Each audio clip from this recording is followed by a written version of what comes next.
Friends ನಮಸ್ತೆ ಎಲ್ಲರಿಗೂ, ನಾನು ಜಾನು. ವೆಲ್ಕಮ್ ಟು ಜಾನು ಲ್ಯಾಕ್ಸ್.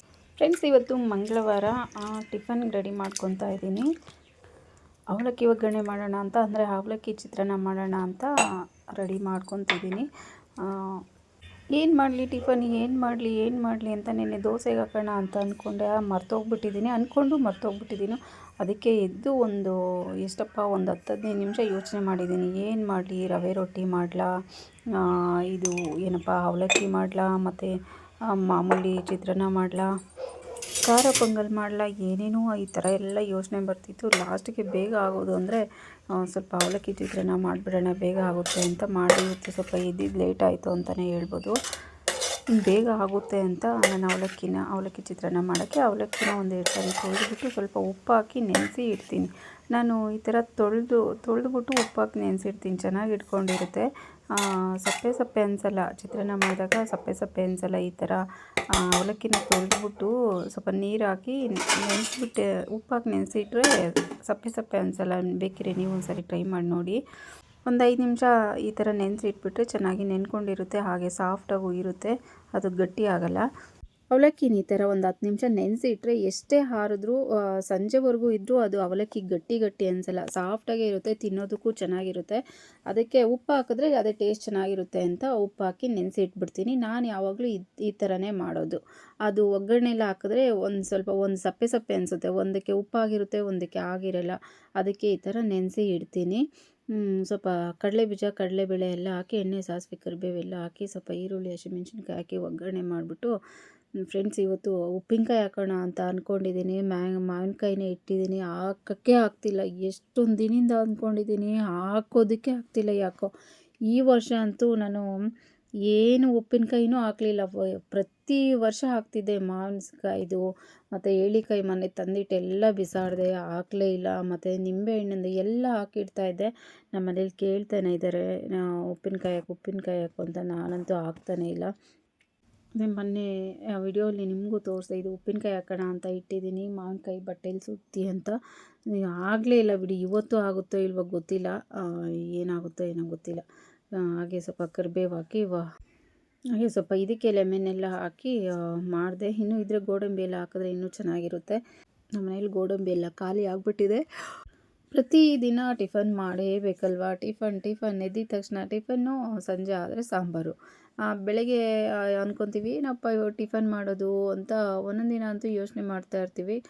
ಸಂಜೆ ಆದರೆ ಏನು ಸಾಂಬಾರು ಮಾಡೋದು ಅಂತ ನನಗಂತೂ ಇದೇ ಅನಿಸ್ತಾ ಇರುತ್ತೆ ಆವಾಗಲೇ. ಅಯ್ಯೋ ನಾಳೆ ಏನು ಟಿಫನ್ ಮಾಡೋದು, ಟಿಫನ್ ಮಾಡಾದ್ಮೇಲೆ ಮತ್ತು ಸಾಂಬಾರು ಏನು ಮಾಡೋದು, ಈ ಥರನೇ ಅನಿಸ್ತಾ ಇರುತ್ತೆ. ಅದೇ ಹಿಂದಿನ ದಿನವೇ ಏನಾದರೂ ಪ್ಲ್ಯಾನ್ ಮಾಡಿ ರೆಡಿ ಇಟ್ಕೊಂಡ್ರೆ ಈ ತಲೆನೋವಿರಲ್ಲ. ನಾನು ಈ ನಡುವೆ ಆ ಥರ ಮಾಡೋದಕ್ಕೆ ಹೋಗಲ್ಲ. ಅಯ್ಯೋ ಏನೋ ಒಂದು ಮಾಡಿದ್ರೆ ಆಯಿತು ಬಿಡು ಅಂತ ಸುಮ್ಮನೆ ಇದ್ಬಿಡ್ತೀನಿ. ಅಡುಗೆ ಮಾಡೋದು ಒಂಥರ ಬೋರ್ ಅನಿಸ್ಬಿಟ್ಟಿದೆ. ಅದಕ್ಕೋಸ್ಕರ ಏನು ಮಾಡೋಕ್ಕಾಗಲ್ಲ, ಮಾಡಲೇಬೇಕು. ಆಗುತ್ತೋ ಆಗಲ್ವೋ, ಬೋರೋ ಏನೋ, ಏನಾದರೂ ಸರಿ ಅಡುಗೆ ಅಂತೂ ಮಾಡಲೇಬೇಕು. ಅದು ಮಾಡದೇ ಇರೋದಕ್ಕೆ ಆಗೋದೇ ಇಲ್ಲ. ಎಲ್ಲದನ್ನು ಹಾಕಿ ನೋಡಿ, ಅವಲಕ್ಕಿ ಎಲ್ಲ ಚೆನ್ನಾಗಿ ನೆಂದಿದೆ. ಇದನ್ನು ಮಿಕ್ಸ್ ಮಾಡಿಬಿಟ್ಟು ನಿಂಬೆಹಣ್ಣು ಹಾಕಿದ್ದೀನಿ. ಅವಲಕ್ಕಿ ಮೇಲಾದರೂ ಹಾಕ್ಬೋದು, ಲಾಸ್ಟಲ್ಲಾದರೂ ಹಾಕ್ಬೋದು ನಿಂಬೆಹಣ್ಣು, ಒಗ್ಗರಣೆಲ್ಲಾದರೂ ಹಾಕ್ಬೋದು. ಫ್ರೆಂಡ್ಸ್, ತುಂಬ ಸಿಂಪಲ್ಲಾಗಿ ಮಾಡಿದ್ರು ತುಂಬಾ ಚೆನ್ನಾಗಿರುತ್ತೆ, ತುಂಬಾ ಟೇಸ್ಟಾಗಿ ಇತ್ತು, ತುಂಬಾ ಚೆನ್ನಾಗಿತ್ತು ಅಂತ ಹೇಳ್ಬೋದು. ಸಂಜೆನೂ ಸ್ವಲ್ಪ ಇತ್ತು, ನಾನು ಟೀ ಜೊತೆ ಅದು ಸ್ನ್ಯಾಕ್ಸ್ ಥರ ತಿಂದೆ ನಾನು. ಸ್ವಲ್ಪ ಇತ್ತು, ಅದು ಇದಕ್ಕೆ ಸ್ವಲ್ಪ ಸ್ವೀಟನ್ನು ಮಾಡಿದ್ದೆ ನಾನು. ಯಾವಾಗಲೇ ಈ ಥರ ಅವಲಕ್ಕಿ ಚಿತ್ರಾನ್ನ ಮಾಡಿದ್ರು ಸ್ವಲ್ಪ ಸ್ವೀಟನ್ನು ಮಾಡಿಬಿಡ್ತೀನಿ. ಏನಪ್ಪ ಅಂದರೆ, ಈಗ ಸ್ವೀಟ್ ಮಾಡಿದ್ರೆ ಒಬ್ರಿಗೆ ಬಾಳೆಹಣ್ಣು ಹಾಕಿದ್ರೆ ಇಷ್ಟ ಆಗಲ್ಲ, ಒಬ್ರಿಗೆ ಕೊಬ್ಬರಿ ಹಾಕಿದ್ರೆ ಇಷ್ಟ ಆಗಲ್ಲ. ನಮ್ಮ ರಕ್ಷಾ ಬಾಳೆಹಣ್ಣು ಹಾಕಿದ್ರೆ ಬೇಡ ಅಂತಾಳೆ. ಒಬ್ಬೊಬ್ರು ಟೇಸ್ಟ್ ಒಂದೊಂದು ಥರ ಇರುತ್ತಲ್ವ. ಅದಕ್ಕೆ ಏನೋ ಮಾಡ್ದಂಗೆ ಎಲ್ಲ ಯಾರಿಗೂ ಇಷ್ಟ ಆಗಲ್ಲ, ಒಬ್ಬೊಬ್ರು ಟೇಸ್ಟೇ ಒಂದೊಂದು ಥರ ಇರುತ್ತೆ. ನೋಡಿ, ಅವಲಕ್ಕಿ ಚಿತ್ರಾನ್ನ ರೆಡಿ ಆಯಿತು. ತುಂಬಾ ಸಖತ್ತಾಗಿತ್ತು. ನೋಡಿ, ಕಲ್ಲರ್ ಇಷ್ಟೇ ಇರಬೇಕು, ಇನ್ನು ಸ್ವಲ್ಪ ಜಾಸ್ತಿ ಏನಾದರೂ ಕಲ್ಲರ್ ಹಾಕ್ಬಿಟ್ರೆ ಚೆನ್ನಾಗೇ ಇರಲ್ಲ. ಈ ಥರ ಗ್ರೀನಿಶ್ ಆಗಿದ್ದರೆ ತುಂಬಾ ಚೆನ್ನಾಗಿರುತ್ತೆ, ನೋಡೋದಕ್ಕೆ ತಿನ್ನೋದಕ್ಕೇನೋ ನೋಡೋದಕ್ಕೆ ಮಾತ್ರ ಸೂಪರಾಗಿರುತ್ತೆ. ಲಾಸ್ಟಲ್ಲಿ ಸ್ವಲ್ಪ ಕೊತ್ತಂಬರಿ ಉದುರಿಸ್ಬಿಟ್ರೆ ನೋಡಿ ಎಷ್ಟು ಚೆನ್ನಾಗಿ ಕಾಣ್ತಾ ಇದೆ ಅಂತ. ಇನ್ನು ಟಿಫನ್ ರೆಡಿ ಮಾಡಿದ್ದಾಯಿತು. ಈಗ ಬಾಕ್ಸ್ಗೆ ಹಾಕ್ಕೊಟ್ಬಿಟ್ಟು ರಕ್ಷಾಗೆ ಬಾಕ್ಸ್ಗೆ ಹಾಕ್ಕೊಟ್ಬಿಟ್ಟು ಅವಕ್ಕೆ ನೋಡಿ ಸ್ವಲ್ಪ ಕೊಟ್ಟು ಆಮೇಲೆ ಮಿಕ್ಕಿದ ಕೆಲಸನ ಅವಳು ಹೋಗಾದ್ಮೇಲೆ ಮಿಕ್ಕಿದ ಕೆಲಸನ ಮಾಡಿಕೊಡೋದು. ಫ್ರೆಂಡ್ಸ್, ನಾನು ಇಷ್ಟ ಆಗ್ತೀನ ಅದರಲ್ಲಿ ಫಸ್ಟೆಲ್ಲ ಏನಪ್ಪ ಮಾಡೋಳು ಅಂದರೆ ನಾನು ಇಷ್ಟ ಹಾಕಿರ್ತಿದ್ನ, ನಾನೇನ ಆಚೆ ಎಲ್ಲ ಹೋದಾಗ ಬಾಕ್ಸಲ್ಲಿರೋದನ್ನ ವಾಪಸ್ ಹಾಕ್ಬಿಡೋಳು. ಸ್ವಲ್ಪ ತೊಗೊಂಡು ಹೋಗ್ತಿದ್ಲು. ದೋಸೆ ಆದರೆ ಒಂದೇ ಹಾಕು, ಚಪಾತಿ ಆದರೆ ಒಂದೇ ಹಾಕು ಅಂತಾರೆ. ಈ ವಯಸ್ಸಿಗೆ ಈ ಥರ ತಿಂದರೆ ಹೆಂಗೆ ಹೇಳ್ರಿ. ಅಯ್ಯೋ, ಏನು ಎಷ್ಟು ಹೇಳಿದ್ರು ಕೇಳಲ್ಲ. ನೋಡಿ ಎಷ್ಟು ಚೆನ್ನಾಗಿದೆ ಅಂತ. ಸುಮ್ಮನೆ ಇದಕ್ಕೆ ಹಾಕಿದೆ, ತುಂಬಾ ಚೆನ್ನಾಗಿ ಕಾಣುತ್ತೆ ಅಂತ ಟಿಫನ್ ಮಾಡಿಟ್ಬಿಟ್ಟು ಫ್ರೆಂಡ್ಸ್, ನೆನ್ನೆನೇ ಅಂದ್ಕೊಂಡಿದ್ದೆ ದೋಸೆಗೆ ಹಾಕೋಣ ಅಂತ. ನಿನ್ನೆ ಮರ್ತೋಗ್ಬಿಟ್ಟೆ. ಇವತ್ತು ಉದ್ದಿನಬೇಳೆ ತೆಗೆದು ಸ್ಟವ್ ಹತ್ರನೇ ಇಟ್ಕೊಂಡಿದ್ದೆ. ಇವತ್ತು ಮರ್ತುಬಿಡ್ತೀನಲ್ಲಪ್ಪ ಅಂತ ಈಗ ದೋಸೆಗೆ ಹಾಕ್ತಾಯಿದ್ದೀನಿ. ಫ್ರೆಂಡ್ಸ್, ದೋಸೆ ತುಂಬ ಚೆನ್ನಾಗಿ ಹೋಟೆಲ್ ಸ್ಟೈಲಲ್ಲಿ ದೋಸೆ ಬರಬೇಕು ಅಂದರೆ ನೋಡಿ, ನಾನು ಹೇಳೋ ಮೆಜರ್ಮೆಂಟಲ್ಲಿ ಹಾಕಿ ನೋಡಿ, ತುಂಬಾ ಚೆನ್ನಾಗಿರುತ್ತೆ. 4:1 ಉದ್ದಿನಬೇಳೆ ಹಾಕ್ತಾಯಿದ್ದೀನಿ. ಅಂದರೆ 4 ಭಾಗ ಯಾವುದ್ರಲ್ಲೇ ತೊಗೊಳ್ಳಿ, 4 ಭಾಗ ಅಕ್ಕಿ, 1 ಭಾಗ ಉದ್ದಿನಬೇಳೆ, ಹಾಗೆ 1 ಟೇಬಲ್ ಸ್ಪೂನಷ್ಟು ಮೆಂತ್ಯ, 1 ಲೋಟ ಅಷ್ಟು ಅವಲಕ್ಕಿ, ಗಟ್ಟಿ ಅವಲಕ್ಕಿ. ಈ ಮೆಜರ್ಮೆಂಟೆಲ್ಲ ಹಾಕಿದ್ರೆ ದೋಸೆ ಸೂಪರಾಗಿ ಚೆನ್ನಾಗಿ ಬರುತ್ತೆ ಫ್ರೆಂಡ್ಸ್. ಹೋಟೆಲ್ ಸ್ಟೈಲಲ್ಲಿ ಬರುತ್ತೆ. ಇದನ್ನೇನು ಸಪ್ರೇಟಾಗಿ ಉದ್ದಿನಬೇಳೆ ಬೇರೆ ಅವಲಕ್ಕಿ ಬೇರೆ ಅದು ನೆನೆಸೋ ಅವಶ್ಯಕತೆ ಇಲ್ಲ. ಎಲ್ಲ ಮಿಕ್ಸ್ ಆಗಿ ನೆನೆಸಿ ರುಬ್ಕೊಂಡ್ರೇ ಚೆನ್ನಾಗಿರುತ್ತೆ. ನಾನು ಡಿಪೋ ಅಕ್ಕಿ ಹಾಕ್ತಾ ಇರೋದು. ಡಿಪೋ ಅಕ್ಕಿಯಲ್ಲೇ ಮಾಡಿ ತುಂಬ ಚೆನ್ನಾಗಿ ಬರುತ್ತೆ. ಅಂಗಡಿ ಅಕ್ಕಿಗಿಂತ, ಮೊಸರು ಅಕ್ಕಿಗಿಂತ ಡಿಪೋ ಅಕ್ಕಿಯಲ್ಲಿ ಇಡ್ಲಿ ದೋಸೆ ತುಂಬಾ ಸಾಫ್ಟಾಗಿ ತುಂಬಾ ಸೂಪರಾಗಿ ಚೆನ್ನಾಗಿ ಬರುತ್ತೆ. ಆದರೆ ಒಂದು 4-5 ಸಾರಿ ಚೆನ್ನಾಗಿ ತೊಳಿಬೇಕು. ಆ ಡಸ್ಟೆಲ್ಲ ಹೋಗಬೇಕು, ಆ ವೈಟಾಗೆಲ್ಲ ಅದೆಲ್ಲ ಹೋಗಬೇಕು, ಅಲ್ಲಿವರೆಗೂ ತೊಳಿಬೇಕು. ಇಡ್ಲಿಗಾಗಲಿ ದೋಸೆಗಾಗಲಿ ಅಕ್ಕಿ ಚೆನ್ನಾಗಿ ತೊಳೆದ್ರೇ ಅದು ಸ್ವಲ್ಪ ವೈಟಾಗಿ ಬರೋದು. ಅಕ್ಕಿ ಚೆನ್ನಾಗಿ ತೊಳೆದಿಲ್ಲ ಅಂದರೆ ಅಷ್ಟೊಂದು ಕಲರ್ ಬರೋಲ್ಲ. ಇಡ್ಲಿ ಆಗ್ಬೋದು, ದೋಸೆ ಆಗ್ಬೋದು. ಅದಕ್ಕೆ ಅಕ್ಕಿನ ಚೆನ್ನಾಗಿ ಒಂದು 4-5 ಸಾರಿ ತೊಳೆದು ನೋಡಿ. ಈಗ ನೀರು ಹಾಕ್ಬಿಟ್ಟು ಸ್ವಲ್ಪ ನೆನೆಯೋಕೆ ಇಡ್ತೀನಿ. ಅಟ್ಲೀಸ್ಟ್ ಒಂದು 8 ವಾರ ಆದರೂ ಚೆನ್ನಾಗಿ ನೆಂದಿರಬೇಕು. ನೆನೆಸ್ಬಿಟ್ಟು ಹಾಗೆ ಬೆಳಗ್ಗೆ ಚಿತ್ರಾನ್ನಕ್ಕೆ ಅಂದರೆ ಅವಲಕ್ಕಿ ಚಿತ್ರಾನ್ನಕ್ಕೆ ಅವಲಕ್ಕಿ ಇರಲಿಲ್ಲ, ಮಾಡೋಣ ಅಂದ್ಕೊಂಡು ಅಂಗಡಿಯಲ್ಲಿ ತರಿಸಿದ್ದೆ. ಅದು ನೋಡಿ ಅರ್ಧ kg ಹಾಕಿ ಚಿತ್ರಾನ್ನ ಮಾಡಿದ್ದೆ, ಅವಲಕ್ಕಿ ಚಿತ್ರಾನ್ನ. ಇನ್ನು ಅರ್ಧ kg ಇದೆ, ಎತ್ತಿಡ್ತಾಯಿದ್ದೀನಿ. ಫ್ರೆಂಡ್ಸ್, ನಾನು ಇದನ್ನು ಯಾಕೆ ತೋರಿಸ್ತಾ ಇದ್ದೀನಿ ಅಂದರೆ ನೋಡಿ, ಏನಾದರೂ ತರ್ತೀವಲ್ವ ನಾವೇನಾದರೂ ಬಾಕ್ಸಲ್ಲೋ ಫ್ರಿಜ್ಜಲ್ಲೋ ಇಡಬೇಕಂದ್ರೆ ನೋಡಿ, ಈ ಥರ ಬಿಚ್ಚಿದ ತಕ್ಷಣ ಇದನ್ನು ಗಂಟು ಹಾಕಿ ಇಡ್ತೀವಲ್ವ ನಾವು, ಆ ಥರ ಇಡಬಾರ್ದಂತೆ. ನೋಡಿ, ಈ ಥರನೇ ಸುಮ್ಮನೆ ಈ ಥರ ಸುತ್ತಬಿಟ್ಟು ಫ್ರಿಜ್ಜಲ್ಲಾಗಲಿ ಬಾಕ್ಸಲ್ಲಾಗಲಿ ಇಟ್ಟರೆ ಈ ಥರ ಸುತ್ತಬಿಟ್ಟೇ ಇಡಬೇಕಂತೆ. ನಾವು ಎಲ್ಲ ಗಂಟೆಲ್ಲ ಸುತ್ತಬಿಟ್ಟು ಗಂಟು ಹಾಕಿ ಇಟ್ಟರೆ ಅದು ಸಂಸಾರನೂ ಹಂಗೆ ಗಂಟು ಕಟ್ಟುತ್ತೆ, ಸಂಸಾರ ಮುಂದೆ ಬರಲ್ಲ ಅಂತ ಹೇಳ್ತಾರೆ. ಬಾಕ್ಸಲ್ಲಿ ಹಾಕಿ ಇಟ್ಬಿಟ್ರೆ ಓಕೆ. ಇದೇ ಥರ ಕವರಲ್ಲಿ ಹಾಕಿ ಇಡ್ತೀವಿ ಅಂದರೆ ಯಾವುದೇ ಐಟಮ್ ಆಗಲಿ ಗಂಟು ಹಾಕಬಾರ್ದಂತೆ ಫ್ರೆಂಡ್ಸ್. ನನಗೆ ಎಲ್ಲರೂ ಹೇಳ್ತಾರೆ ಈ ಥರ. ನನಗೆ ನಮ್ಮಮ್ಮ, ನಮ್ಮ ಚಿಕ್ಕಮ್ಮ ಎಲ್ಲ ಹೇಳ್ತಿದ್ರು. ನಮ್ಮಮ್ಮನೂ ಅಷ್ಟೇ, ಬಾಕ್ಸಲ್ಲಿ ಏನಾದರೂ ಇಟ್ಟರೆ ಗಂಟು ಹಾಕಲ್ಲ ನೋಡಿ, ಈ ಥರ ಸುತ್ತಬಿಟ್ಟು ಇಟ್ಬಿಡ್ತಾರೆ.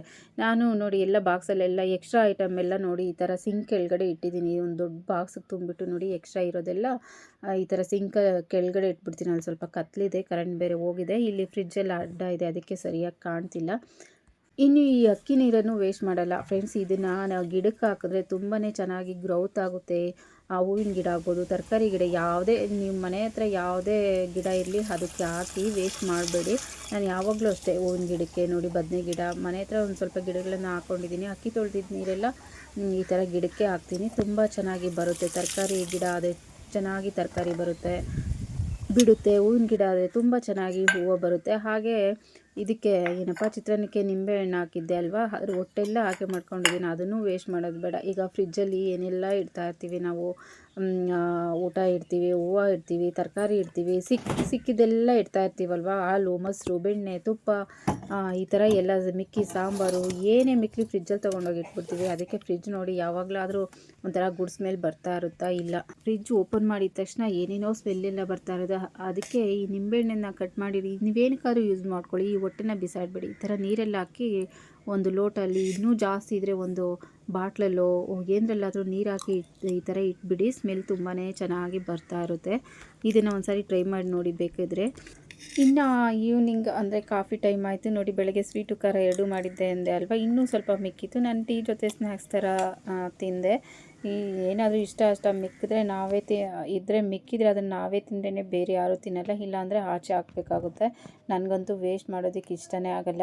ಇನ್ನು ಈಗ ತಿಂದರೆ ಆಲ್ರೆಡಿ 6 ಗಂಟೆನೇ ಆಗಿದೆ. ಇನ್ನು ಈಗ ತಿಂದರೆ ಊಟ ಮಾಡೋದಕ್ಕಾಗಲ್ಲ. ಅಲ್ಲಿಗೂ ತಿಂತಾಯಿದ್ದೀನಿ ವೇಸ್ಟ್ ಆಗುತ್ತೆ ಅಂತ. ಇನ್ನು ನಾವು ಊಟ ಮಾಡೋದೆಲ್ಲ 9 ಗಂಟೆ ಮೇಲೇ, ಇನ್ನು ಟೈಮ್ ಇದೆಯಲ್ಲ ಅಂತ ತಿಂದೆ. ಇನ್ನಾಗೆ ದೋಸೆಗೆ ಹಾಕಿದ್ದೆ ಅಲ್ವಾ ನೋಡಿ, ನಾನು 8 ಅಲ್ಲ ಒಂದು 10 ಅವರೆ ಬಿಟ್ಟಿದ್ದೆ. ಈಗ ನೋಡಿ ನುಣ್ಣಗೆ ತುಂಬ ಚೆನ್ನಾಗಿ ನುಣ್ಣಗೆ ಗ್ರೈಂಡ್ ಮಾಡ್ಕೊಂಡಿದ್ದೀನಿ. ನುಣ್ಣಗೆ ಗ್ರೈಂಡ್ ಮಾಡಿಕೊಂಡ್ರೆ ತುಂಬ ಚೆನ್ನಾಗಿ ಬರುತ್ತೆ ದೋಸೆ. ನೀರೆಲ್ಲ ಬಗ್ಸ್ಬಿಟ್ಟು ಗ್ರೈಂಡ್ ಮಾಡಿ ನೋಡಿ, ಇದನ್ನು ಈಗ ಫರ್ಮೆಂಟೇಷನ್ ಆಗೋದಕ್ಕೆ ಇಟ್ಟಿದ್ದೀನಿ. ನೈಟೆಲ್ಲ ಇಟ್ಬಿಡ್ತೀನಿ ಬೆಳಗ್ಗೆ ಟಿಫನ್ಗೆ. ಇನ್ನು ಫ್ರೆಂಡ್ಸ್, ಇನ್ನು ದೋಸೆ ಹೇಗೆ ಬಂತು ಅಂತ ನಾಳಿನ ವಿಡಿಯೋಲಿ ತೋರಿಸ್ತೀನಿ. ಹಾಗೆ ಎಲ್ಲ ರುಬ್ಬಿಟ್ಟಿದ್ದು ಅಂದರೆ ಗ್ರೈಂಡ್ ಮಾಡಿದ್ದಾದಮೇಲೆ ನೋಡಿ ಸ್ವಲ್ಪ ಹೂ ಸಿಕ್ಕಿತ್ತು, ಹೂವನ್ನು ಕಟ್ಟಿ ಇಟ್ಟೆ ರಾತ್ರಿ. ಸ್ವಲ್ಪ ಮಡಲೆ ಹೂ ಸಿಗ್ತಾಯಿದೆ ಈಗ ನೋಡಿ. 2-3 ದಿನದ್ದು ಇದು, 2-3 ದಿನದ್ದು 3 ದಿನದ್ದು ಕಟ್ಟಿದ್ರೆ ಒಂದು 2 ಮೊಳ ಅಷ್ಟು ಸಿಗುತ್ತೆ. ಇದರಲ್ಲಿ ಒಂದು 4 ಥರ ಮಲ್ಲಿಗೆ ಇದೆ. ಮರಳೆ ಹೂ ಸ್ವಲ್ಪ ಅಂದರೆ ಏನಪ್ಪ ಸೂಜಿ ಮಲ್ಲಿಗೆ ಅದು ಸ್ವಲ್ಪ ಇದೆ.